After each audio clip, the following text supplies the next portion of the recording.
Hello everyone, welcome to my channel Twos in Half. My name is Jurgita and I'm very happy to see you again. First of all, I want to say thank you to everyone who purchased my new pattern, my first pattern that I published. It's not my first pattern, of course, because most of the garments I knit myself, making my own patterns. But it was the first published pattern. And it was very nice to see that people are interested and supporting me, and they want to learn a new technique, how to knit the socks.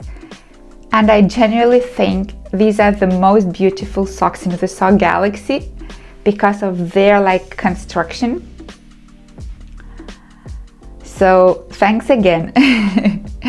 In this short video, I want to talk about the current situation in my knitting life. So we will talk about what I finished and what I'm making. So I have only one finished object, and this is this sweater. I showed you last time. I have a bench here and I've knitted it. And as I've mentioned before, I'm trying to knit different constructions because I was learning a lot about them.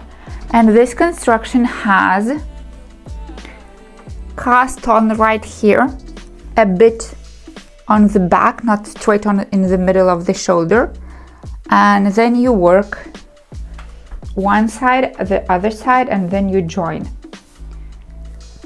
This is a very popular construction at the moment, and many knitters are using this type of construction. It's fun to knit, but there's one thing I didn't like about it. It gives a very boxy look on the body, on the top part. Not only for me, but for other people wearing that construction.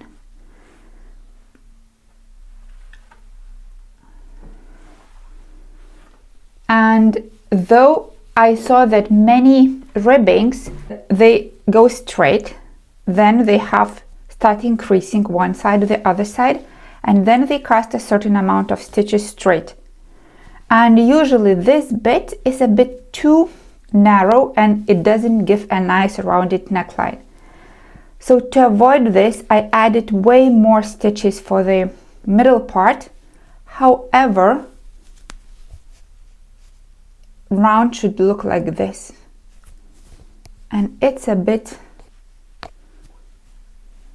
though it's not as kind of V-shaped as in other sweaters that I've seen,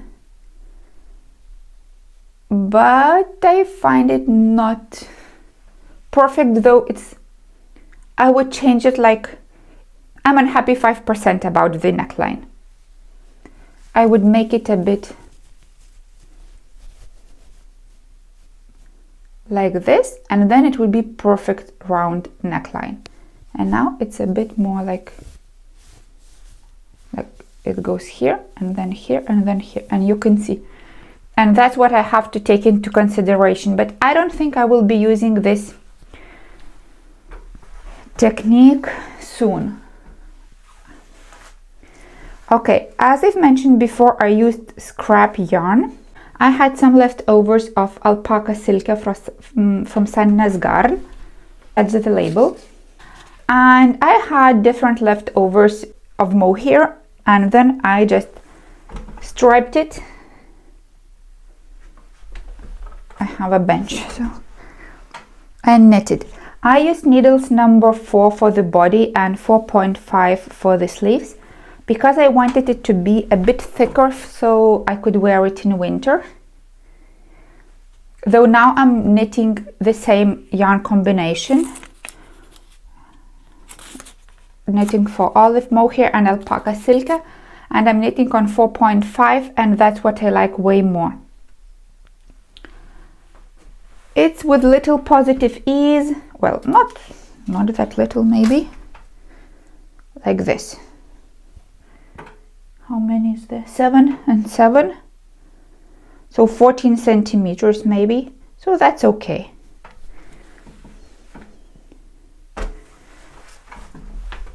I would say everyday sweater. And the other day I also filmed, and there's a previous video on how to make the transition from the sleeve to the cuff. I showed a similar transition here from the neckline to the body. It's the same, but I just wanted to show that you can use it in different parts of your knitting, not only on the neckline, but I also used it for the here to separate the body from the ribbing, and to match I made it on the sleeves. It takes maybe 15 or 20 minutes of your time, but I think it gives this neat look. And now I'm going to show you the sweater that I showed you in the previous video. It's the sweater with elongated raglan line, and there's nothing extra in this sweater, and I wanted it to be like, I can't say the second skin, but when you put on a sweater and there's nothing, it's just you, and the attention is not drawn to any details of your garment, because sometimes you have a nice detail, a brooch, some cable, some lace, and here is nothing. Even the raglan line increases are nearly invisible because of the length of the raglan line. I knitted it on needles 3.5. Did I mention it's Zenta by Permin? It's 180 meters per 50 gram ball, and it's 70 merino wool, I don't have the label, and 30 silk. I think it's burette silk because of its dryness, and I found it very difficult to bind off. I tried maybe 7 different bind offs, and none of them looked clean and neat, and I wanted it to be as invisible as possible. So what I did in the end, I just made one round of 1 by 1 ribbing and simply bound off. Well, so you can see how it sits on me.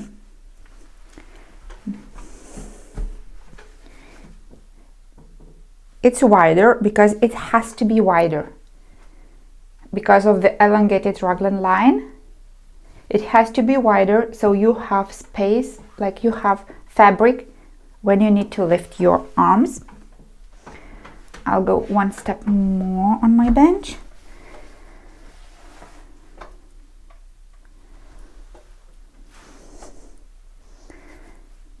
I don't know, I just have to wash it and block it, and I didn't want to make the sleeves too long, but I may add a couple of rounds. So as I've told you, there's nothing on, no details. It's just like, I wanted to give the feeling that you are wearing nothing to attract the attention. So even those lines are kind of washed out and they disappear in the fabric. Well, I find this construction very, very elegant on the body because that neckline and this raglan line, designed a bit differently, just gives this nice silhouette to the shoulder and chest part. What do you think? And I'm writing a pattern for this. Then I went to the shop one day and saw the sweater that was knitted in Intarsha, and as you know, Intarsha is now the queen in the knitting world,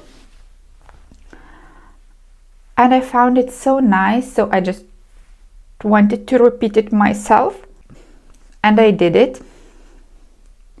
I just knitted a sample,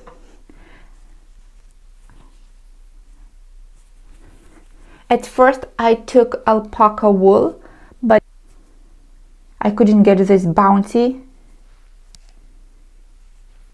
textured look. So then I took like budget yarn, that is the Turkish yarn, and I knitted several sweaters. It's 50 wool, 50 acrylic. You can feel it a bit. It's not as pleasant as this, but it's still, I can't say my favorite, but I don't complain about it. I use it and I love it. You know what? I'm not scared of nylon or acrylic in wool. Go to Zara, go to any other shop, and you will find sweaters with 1% of wool or 20% of wool. People wear it, people buy it, and even you don't like wearing and you don't wear, still you do wear nylon things. Look at your bras, look at your trousers, check the composition. How much polyester do you have in them? So I think that this fashion, oh, I can't wear any nylon, any synthetic, is a bit extreme. Life is like that, and I think we have to find a middle and just accept things. I like nylon because it gives structure to the fabric, it helps to hold the ribbing, it helps your garment to be wearable for many years, it doesn't felt so quickly, and I think it's added for a good reason, not only saving wool. Maybe for that, of course, as well, but I see some positive sides of having a bit of artificial fibers in the wool. Okay, so I knitted this. It's really nice. It could be a nice sweater, but at the moment I don't feel like knitting squares. I don't want any sharp lines. So, but I knitted because I wanted to learn how to do it. So when I had my website, I kind of launched, and even before that, I was thinking, okay, if I have to write patterns, what patterns do I want to write? Because for me, it's very difficult to stick to one line. Like, for example, I'm all over the place. I like bright colors, I like pastels, I like classic look, I like crazy things, I like cables, I like lace. And I find it interesting to try out everything. So when I was planning what to make, I was in my head like, okay, I could write a pattern for this, I would like to write a pattern for that. And yesterday I just put everything down, what I want to knit and make a pattern, and it all turned out to be a nice collection having the same kind of idea. I'm like, wow, it's not me. It's definitely not me. I was very happy that it turned out like this. So, you know, over the time, I think all the ideas that I had somehow filtered out, and they all fell into one concept of what I want to write patterns about. Even the socks. And I was so happy. Like, you know, then it was, you see like a straight road you have to go, and it's without any zigzags. Like usually my knitting is like that. Before I put this little bit on, I will show you what yarn I'm using. I'm using alpaca silke from my stash, and it's beautiful beige color. I would say very elegant color, and it's 3821. And I'm using Knitting for Olive mohair from my stash as well. It's called Linen 45074. And now I'm going to show you what I'm working on. I put this on now. and I could see that I will have to unravel this bit. But before I do it, I will explain what I'm making. I'm making another pattern from my patterns that I want to publish collection. And it's the construction like this.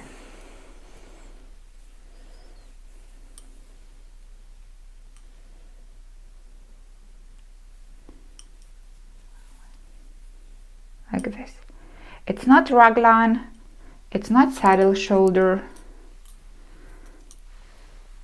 The shoulder line is like this. And you know what I like about it? How the stitches go out of the eyelets. It's so rounded and smooth. I find that type of sweaters giving lots of elegance for your top part of your body because it looks so feminine.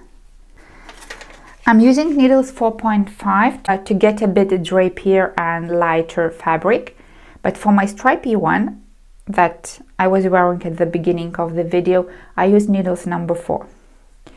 I put this on and I can see that the neckline is a bit too narrow. I want a wider one, and I need a wider body because it has to be loose and it will have some nice elements there. I made short rows. You can see that the back is higher than the front. I can show you, but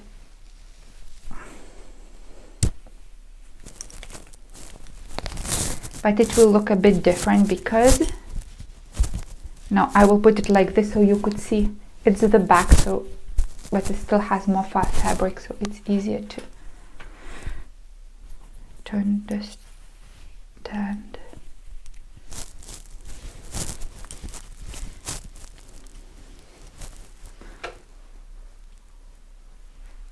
Really love this element. So you can see that it's the back because it's so much higher. If you go and try out dresses that I usually made, like evening dresses or like more expensive office wear, you could see that they have a very similar cutout, the very similar silhouette. Because if you are divided like this, or if your shoulders go like boxy, it doesn't have that elegant look. At least I see things like that. Our opinions may differ, that's wonderful, right? So I will try to make a collection that will have this look. It doesn't mean I will use only this type of construction. For example, here I have raglan lines, but we will see how it goes. But the ideas that I drew, they look very inspiring, and I wish someone could type everything into the pattern and I could knit and tell, okay, make increase every round and add 6 stitches for the armholes and so on. And I could knit. And I'm also knitting a pair of socks. Again, I knit them when I have a minute or two somewhere waiting in a queue. So I haven't done a lot since last time, but I'm now on the heels part. So I'm knitting these beautiful socks using 2 yarns that I recently bought and I wasn't very happy with. But to be honest, I'm really happy with the yarns. They are nice colors, they're beautiful. It's something about the company that has to change the attitude, nothing more. The yarns are amazing and the work is beautiful, I can't complain. So, but I haven't done much. And for the patterns that I want to make, I have 1, 2, 3, maybe 5 sock patterns that look so gorgeous. and I know how to knit them. I just see in my head, I just have to do, and you can wear them as well, and we can all be beautiful. And I keep it in a beautiful project bag that was gifted by my friend, and this is the pattern that I absolutely adore. Okay, so much I had to tell you. I would like to ask you, could you please press the like button? Could you please subscribe? Thank you for that, and see you in a week or two. Bye.